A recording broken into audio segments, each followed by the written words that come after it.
Welcome to Concrete Block, the podcast where we dive into the latest news and current events from around the world. I'm your host, Walter, and we're glad you're joining us today. As we start this episode, our attention turns to the Middle East, where ceasefire talks are ongoing between Israel and Hamas.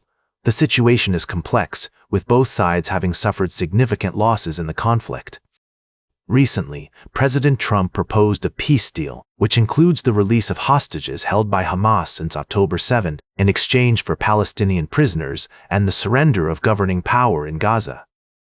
Hamas has agreed to release the hostages, but wants further negotiations, and notably, made no mention of laying down its arms, a key demand from Israel. This development has raised questions about the prospects of a lasting ceasefire, as trust between the two sides is in short supply. To understand the nuances of this situation, it's essential to consider the perspectives of both Israelis and Palestinians. The conflict has caused immense suffering on both sides, with thousands of lives lost and many more displaced.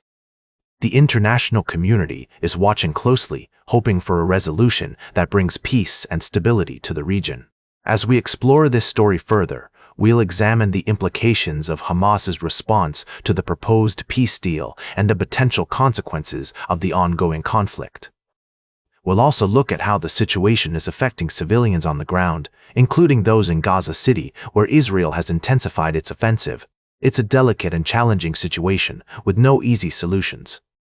As we navigate the complexities of this conflict, we'll strive to provide a balanced and fair perspective, acknowledging the concerns and grievances of all parties involved.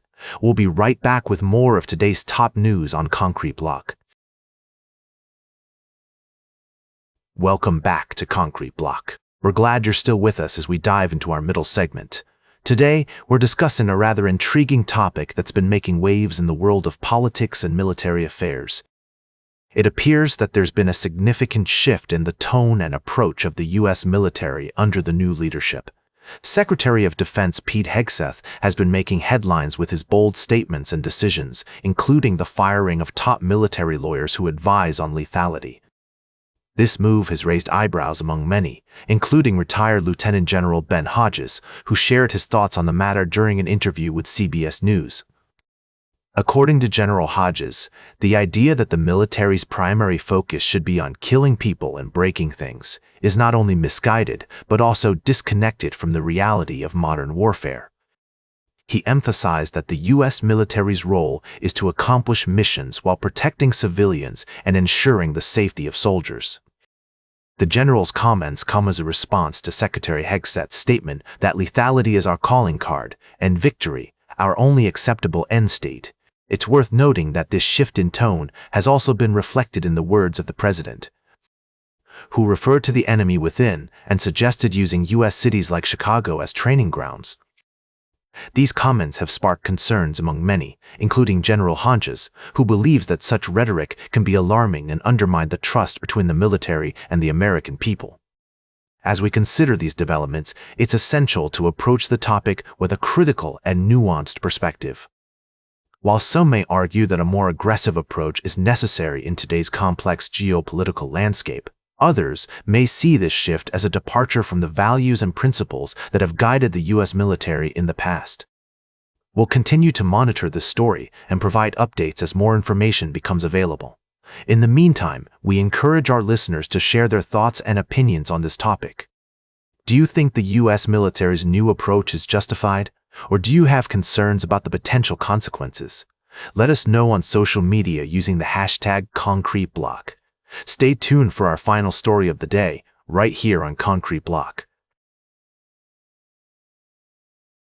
Welcome back to Concrete Block, folks. We're wrapping up today's show with a look at the ongoing U.S. government shutdown. As we've been following this story, it's clear that both parties are dug in and neither side is willing to budge. To recap, the shutdown is centered around healthcare, with Democrats pushing to extend tax credits for low-income individuals and reverse cuts to Medicaid.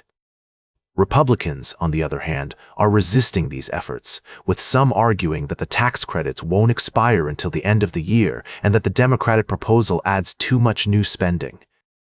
Now, We've seen some heated rhetoric from both sides, with President Trump threatening to use the shutdown to enact mass layoffs across the federal government and cut agencies and services.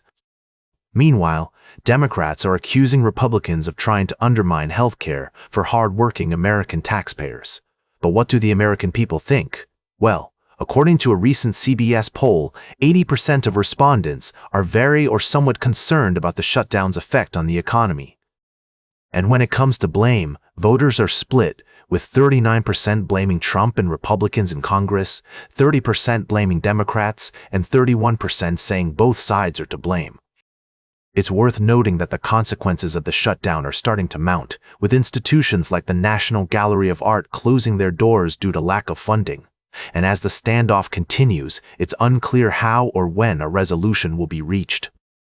As we close out today's show, it's clear that this is a complex and multifaceted issue, with valid arguments on both sides. Our goal at Concrete Block is to provide you with the facts and help you stay informed without taking a side or promoting a particular agenda. So, as we sign off for today, we encourage you to keep following this story and to think critically about the issues at play. Remember that in a democratic system, it's okay to disagree, and it's up to us as citizens to engage with the process and demand accountability from our leaders. That's all for today's Concrete Block. Remember to like, share, and subscribe, and until next time, stay informed,